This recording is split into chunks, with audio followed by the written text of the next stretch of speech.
आप सभी का मैं अपने चैनल यूपी टीजीटी आर्ट गुरु में स्वागत करती हूँ। आशा करती हूँ कि आप सभी लोग की तैयारी अच्छे से चल रही होगी। हमारा पहला टॉपिक भारत के प्रागैतिहासिक कला केंद्र समाप्त हो चुका है। इस टॉपिक से हमने एमसीक्यू टाइप्स क्वेश्चंस भी पूरे कर लिए हैं। आज हम अपना सेकंड टॉपिक शुरू करने जा रहे हैं। हमारा सेकंड टॉपिक है सिंधु घाटी सभ्यता की कला, हड़प्पा और मोहनजोदड़ो। तो आइए शुरू करते हैं। टॉपिक सेकंड, सिंधु घाटी की सभ्यता। सिंधु घाटी सभ्यता 3 देशों भारत, पाकिस्तान व अफगानिस्तान में फैला हुआ है। सिंधु घाटी सभ्यता भारत, पाकिस्तान और अफगानिस्तान में फैला हुआ है। इसका आकार त्रिभुजाकार है। ये क्वेश्चन आ सकता है कि सिंधु घाटी सभ्यता के आकार क्या है। ध्यान रखिएगा। इसकी समावधि क्या है? 2700 ईसा पूर्व से 1700 ईसा पूर्व। खोजकर्ता कौन है? श्री किंघम ने 1878 ईस्वी में किया था। इसका क्षेत्रफल देखते हैं, 12,99,600 वर्ग मीटर में ये फैला हुआ है। विशेष नोट की तरफ ध्यान देते हैं, ये बहुत इंपॉर्टेंट है, ध्यान से देखिएगा। प्रसिद्ध पुरातात्विक श्री किंघम ने सन 1878 ईस्वी में हड़प्पा के टीले की खोज की थी। याद रखिएगा, हड़प्पा के टीले की खोज किसने की थी? श्री किंघम ने। लेकिन वैज्ञानिक आधार पर टीले की खुदाई 1921 ईस्वी में श्री दयाराम साहनी के निरीक्षण में कराई गई थी और सन 1922 ईस्वी में स्वर्गीय आर.डी. बनर्जी की अध्यक्षता में उल्लेखनीय उत्खनन कार्य आरंभ हुआ।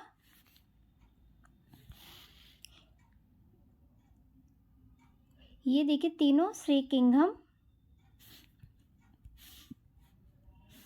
दयाराम साहनी और आर.डी. बनर्जी। श्री किंघम ने हड़प्पा के टीले की खोज की थी और दयाराम साहनी की हड़प्पा के टीले की खुदाई में निरीक्षण का कार्य किया था और आर.डी. बनर्जी ने उत्खनन कार्य आरंभ हुआ था इनके अध्यक्षता में। याद रखिएगा, इसे बहुत कंफ्यूजन रहता है, ध्यान से देखिएगा। आगे देखते हैं। लरकाना जिले में मोहनजोदड़ो मुर्दों का टीला, मोहनजोदड़ो को ही मुर्दों का टीला कहते हैं। ये क्वेश्चन आ चुका है। तथा लाहौर और मुल्तान के बीच हड़प्पा की खुदाई में एक विकसित सभ्यता के अवशेष प्राप्त हुए थे। सेकंड इम्पॉर्टेंट पॉइंट देखते हैं। सिंधु घाटी सभ्यता का जो समावधि है उसको लेके हर वैज्ञानिक के अलग अलग मत हैं। तो सब वैज्ञानिकों के क्या क्या मत हैं और किसे विशेष स्थान मिला है कि ये समावधि, सारी समावधि को मिला के ये सही है, वो भी हम आपको बताएंगे। सिंधु घाटी सभ्यता काल 2500 ईसा पूर्व से 1700 ईसा पूर्व में अस्तित्व में आई। प्रोफेसर मार्शल ने सिंधु घाटी सभ्यता का समय 3250 ईसा पूर्व से 2750 ईसा पूर्व माना है। आगे देखते हैं। अर्नस्ट मैके ने 2800 ईसा पूर्व से 2500 ईसा पूर्व तक माना है और मार्टी हलीवर ने 2500 ईसा पूर्व से 1500 ईसा पूर्व माना है और फेयर सर्विस ने 20,000 ईसा पूर्व से 1500 ईसा पूर्व तक माना है। सब वैज्ञानिकों का अलग अलग मत है। कार्बन डेटिंग के अनुसार देखते हैं।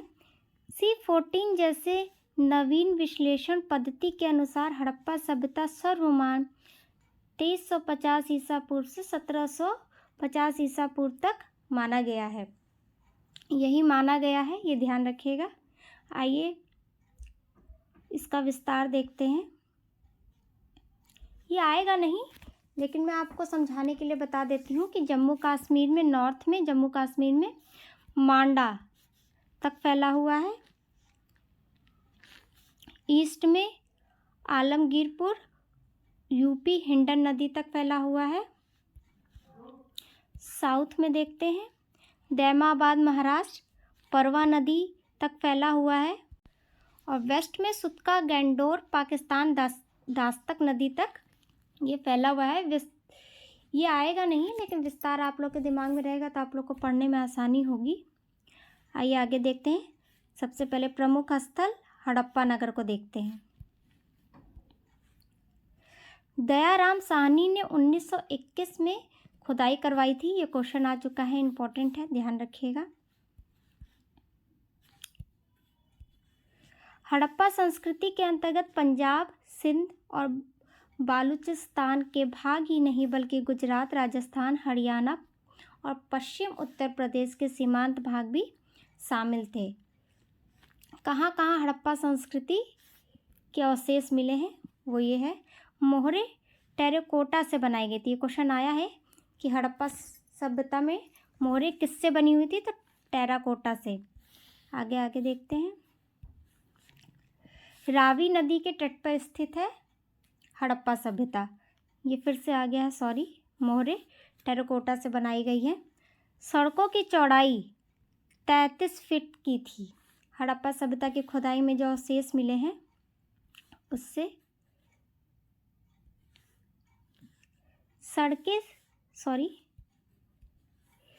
सड़कें समकोण पे कटती थी।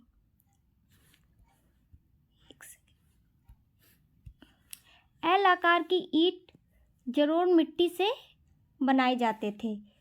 रंगे हुए चित्रित पात्र मिला है यहाँ से। आगे देखते हैं।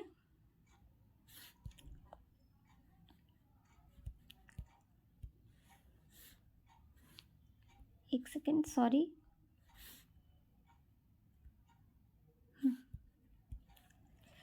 स्त्री के गर्भ से निकलता हुआ पौधा जिसे उर्वरता की देवी माना जाता है, ये बहुत इंपॉर्टेंट है।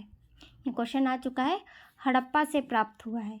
स्त्री के गर्भ से निकलता हुआ पौधा जिसे उर्वरता की देवी माना जाता है, ये हड़प्पा से ही प्राप्त हुआ है। आगे देखते हैं, इंपॉर्टेंट लगा लीजिएगा। लाल पत्थर से बनी एक धड़ की मूर्ति जिसकी लंबाई 3.25 इंच ऊंची है। यह मूर्ति राष्ट्रीय संग्रहालय नई दिल्ली में संग्रहित है। क्वेश्चन ऐसे भी आ सकता है कि लाल पत्थर से बनी हुई एक धड़ की मूर्ति कहाँ पे संग्रहित है। माँ के साथ जुड़वा बालकों की मिट्टी से बनी मूर्ति मिली है हड़प्पा से। ये मूर्ति भी राष्ट्रीय संग्रहालय नई दिल्ली में रखी गई है। आगे देखते हैं। अन्नागार, दुर्ग, रक्षा, प्राचीन निवास गृह आदि मिले हैं। यहाँ से हमें ये चीज़ें मिली हैं। हमारा यहाँ पे हड़प्पा ख़त्म होता है। अब हम दूसरा देखते हैं, मोहनजोदड़ो। इसके खोजकर्ता हैं 1922 में राखलदास बनर्जी ने की थी। स्थिति है इसकी लरकाना ज़िले में सिंधु नदी के तट पर, पाकिस्तान। यहाँ पे ये पाया गया है। यहाँ पे इसके अवशेष मिले हैं। देखिए, ये क्वेश्चन बहुत इंपॉर्टेंट है, ये आया हुआ है कि मोहनजोदड़ो का क्या अर्थ है। तो मृतकों का टीला कहा जाता है इसे, याद रखिएगा। सबसे प्राचीन नगर कौन है, मोहनजोदड़ो। ये भी क्वेश्चन आया हुआ है। मोहनजोदड़ो से प्राप्त मोहरों पर पशुपति की आकृति उत्कीर्ण है, जिसमें 6 पशुओं को उकेरा गया है। कौन कौन से हैं वो देखते हैं। दाएं तरफ हाथी और बाएं और बाघ, दाएं तरफ हाथी और बाघ, बाएं तरफ भैंसा और गैंडा, और मूर्ति के नीचे 2 हिरण। याद रखिएगा, इंपॉर्टेंट है। मोहनजोदड़ो से प्राप्त वस्तुएं कौन कौन सी हैं ये देखते हैं। सबसे पहले वहाँ से एक पुजारी की मूर्ति प्राप्त हुई है। वो सिलखेड़ी पत्थर से निर्मित है। 17.5 सेंटीमीटर, इंच में देखते हैं 6.95 इंच वो ऊंची है, और इस समय राष्ट्रीय संग्रहालय कराची में रखी गई है। यहाँ एक स्नानागार प्राप्त हुआ है जिसकी लंबाई 11.88 मीटर है, चौड़ाई 7.01 मीटर, ऊंचाई 2.43 मीटर। ये क्वेश्चन आ सकता है, इम्पोर्टेंट है। और पुजारी की मूर्ति भी बहुत इम्पोर्टेंट है, ध्यान रखिएगा। तीसरा क्या प्राप्त हुआ है हमें, मोहनजोदड़ो की सबसे बड़ी इमारत विशाल अन्नागार प्राप्त हुआ है। उसकी माप क्या है, लंबाई 4.571 मीटर और चौड़ाई है 15.23 मीटर। घरों में कुओं का प्रमाण मिला है वहाँ पे। 5वां देखते हैं, कांस की नर्तकी की मूर्ति, इसे डांसिंग गर्ल भी कहा जाता है। कई बार कांस की नर्तकी की मूर्ति की जगह डांसिंग गर्ल्स करके क्वेश्चन आता है। ये राष्ट्रीय संग्रहालय नई दिल्ली में रखा हुआ है।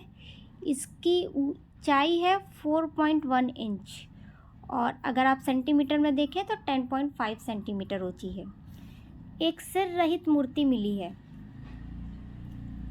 तीसरा देखते हैं, लोथल। आपका हड़प्पा और मोहनजोदड़ो आपका ख़त्म हो गया। अब लोथल देखेंगे। इसकी खोजकर्ता कौन है?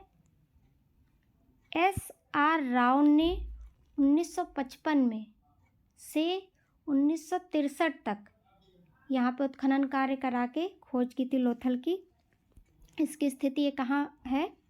लोथल अहमदाबाद में भोगवा नदी के किनारे स्थित है, ध्यान रखिएगा। फिर आगे देखते हैं,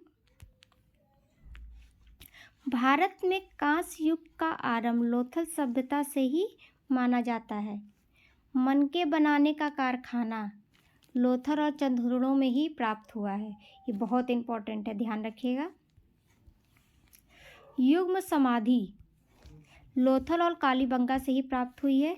बंदरगाह का प्रथम प्रमाण या साक्ष्य कहाँ से मिला है? लोथल से ही मिला है। आगे देखते हैं,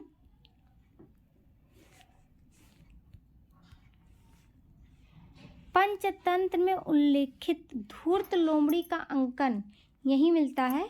लोथल से प्राप्त एक मृत बाण मिट्टी के पात्र पर धूर्त लोमड़ी का अंकन मिला है। तो आज की क्लास यहीं तक है। आज की क्लास में हमने हड़प्पा, मोहनजोदड़ो और लोथल को देखा है और सिंधु घाटी सभ्यता के बारे में देखा है। अब कल की क्लास में हम वो डाटा देखेंगे जो सिंधु घाटी सभ्यता से 20% आउट ऑफ सिलेबस आता है, जिसमें चंदहुदड़ो देखेंगे, कालीबंगा देखेंगे, यहाँ से भी क्वेश्चंस आते हैं। तो कल आपका ये टॉपिक ख़त्म हो जाएगा। तो मिलते हैं आपसे नेक्स्ट वीडियो में, तब तक के लिए थैंक यू।